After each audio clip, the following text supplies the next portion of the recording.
Hello, welcome. I am Advocate Bhagyashree Bhosle. In today's lecture, we shall discuss about the dividend under the company law. Every company requires funds to operate its business successfully. Shareholders are the integral part of every company, where they raise the fund and in the process of the same become its stakeholder. They have a control over the share of a profit in the proportion to money they invested in the company. This share of a profit of the shareholder is termed as a dividend. The word dividend has origin from the Latin word dividendum. Dividend referred to that portion of a profit that is paid to the shareholders of the company. It is often paid in a one financial year to the shareholder after the final account of a profit are ready and the same has to be distributed. Section 2 of the Act defines the includes any interim dividend. The right of a shareholder on a profit as dividends only arise after the declaration of a dividend by the company done generally on the approval of the board of directors. The amount paid of the dividend is in a proportion to the amount paid on the share by the shareholders as the provided in section 51 of the Companies Act. There are two types of a dividend, interim dividend and a final dividend. We shall see the interim dividend. The Act defines the dividend in terms of the interim dividend, which refer to the dividend declared by the company's board during any time of the year before the official closing of the financial year and calling of a annual general meeting. According to the Act, the company can declare interim dividend out of a profit accumulated of a current or a previous financial year. The provision of the Act, which are generally for the final dividend, are applicable to the interim dividend also. Feature of a interim dividend. It is declared by the board of a director is one financial year out of a surplus generated in a profit and loss account and out of a profit in which interim dividend is a bond to be declared. It has been held in judgment that mere declaration by the director in a general meeting does not obligate them to pay the dividend as the decision can be rescinded. If the company registered loss before the stipulated declaration of the dividend, it has to be declared at an average rate calculated on the basis of the dividend declared in a previous three financial years. It is deposited in a scheduled bank account within 5 days of the declaration. The same is irrespective of intervening holidays. Then, second important type of a dividend is a final dividend.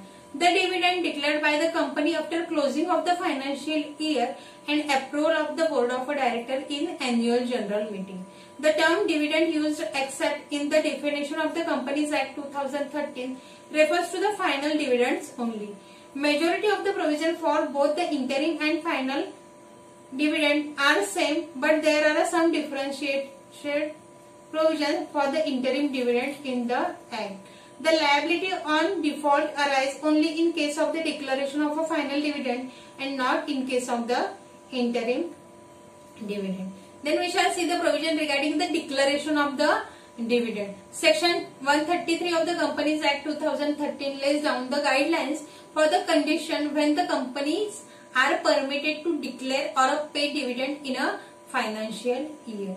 Sources of a dividend. The dividend can be declared out of, first of all, it can be paid after providing the depreciation fund out of the profit of the current or a previous financial year.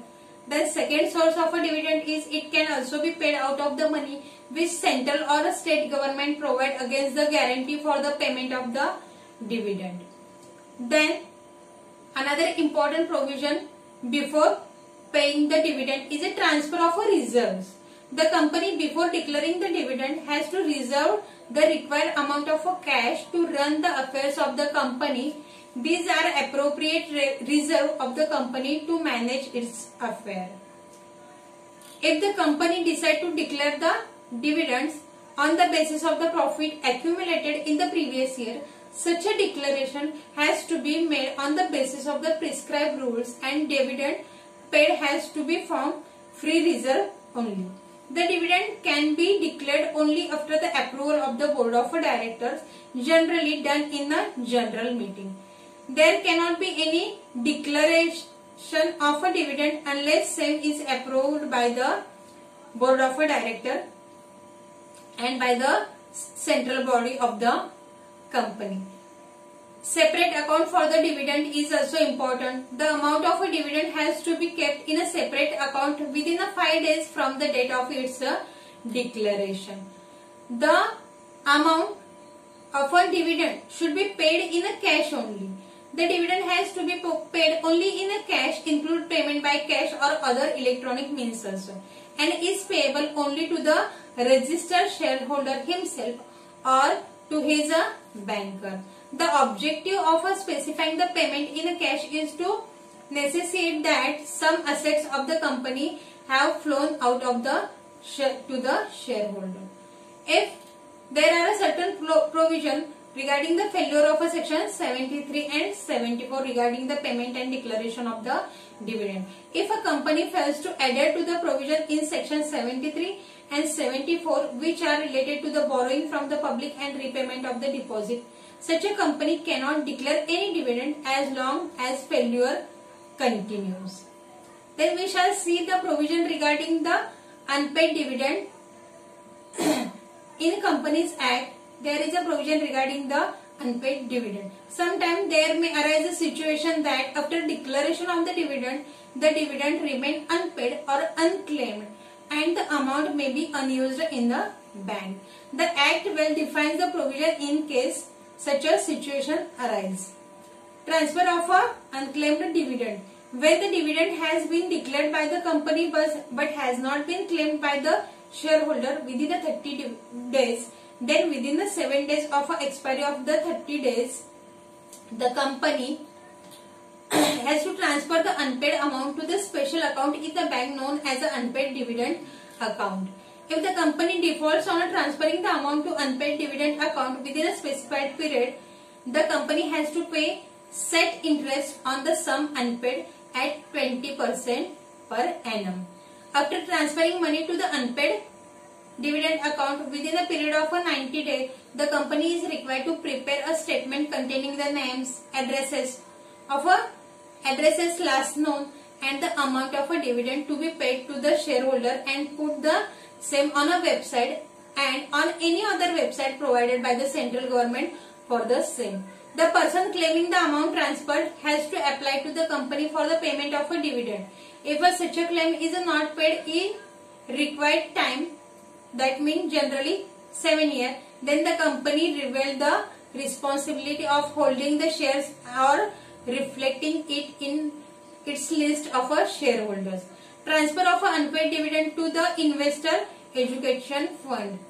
There is an important provision in a Companies Amendment Act regarding the transfer of a dividend to the particular fund named Investor Education and Protection Fund. The Act provides for a fund which has to be established by the central government. If any amount remains unclaimed for more than 7 years, has to be transferred to the company under this Investor Education and Protection Fund, and the declaration of the same has to be made to the authority maintaining the fund.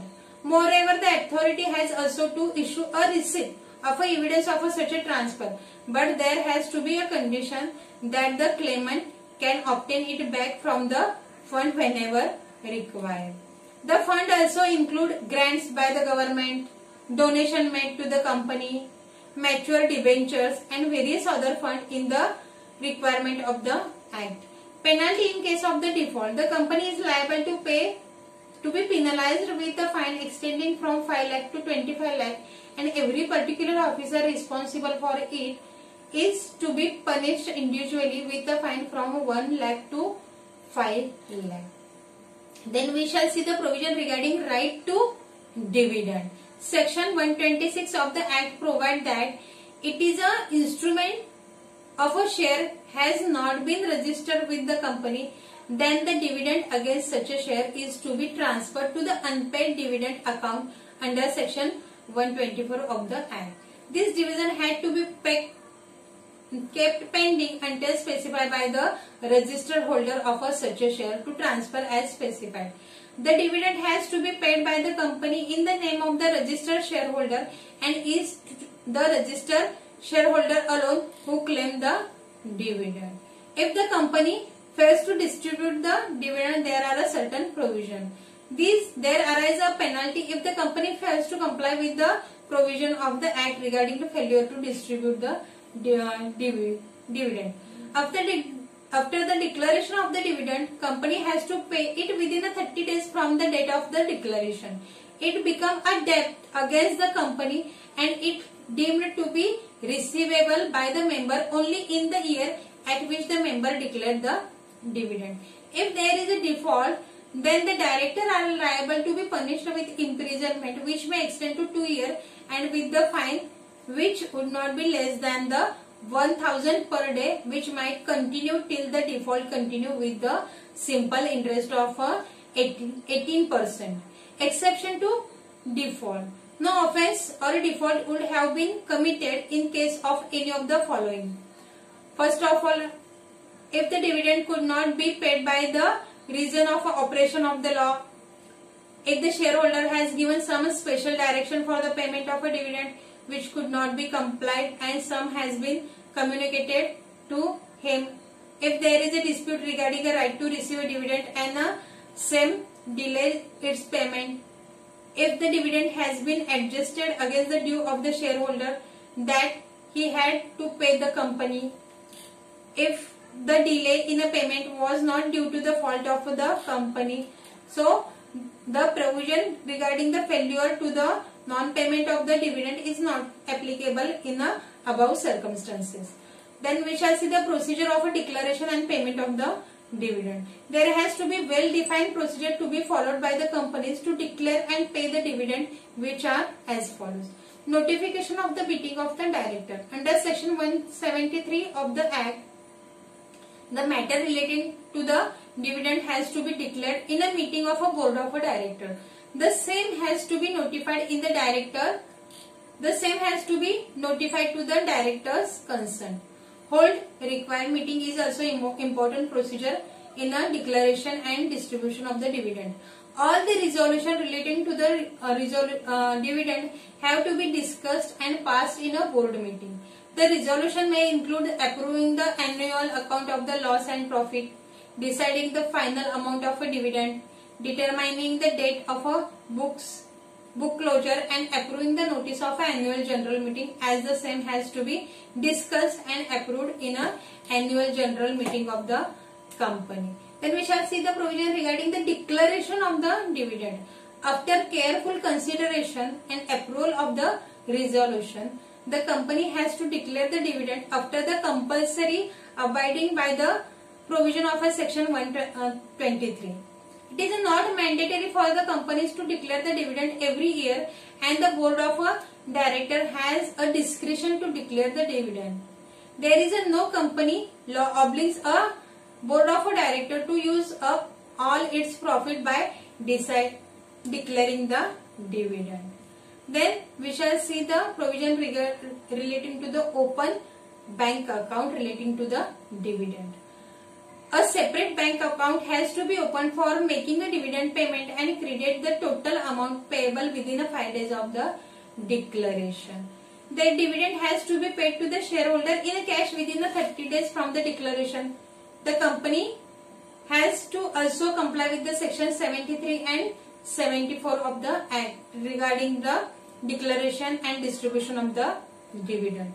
Then we shall see the provision relating to the unpaid dividend. The company has to transfer the amount left in the dividend account which has not been claimed to the unpaid dividend account under section 124. After 7 years, the same account has been transferred to the Investor Education and Protection Fund if not claimed. In this way, there are a certain important provision in a Companies Laws Amendment Act 2013 regarding the declaration, distribution of the dividend, and also there are a provision relating to the unpaid dividend. Thank you very much.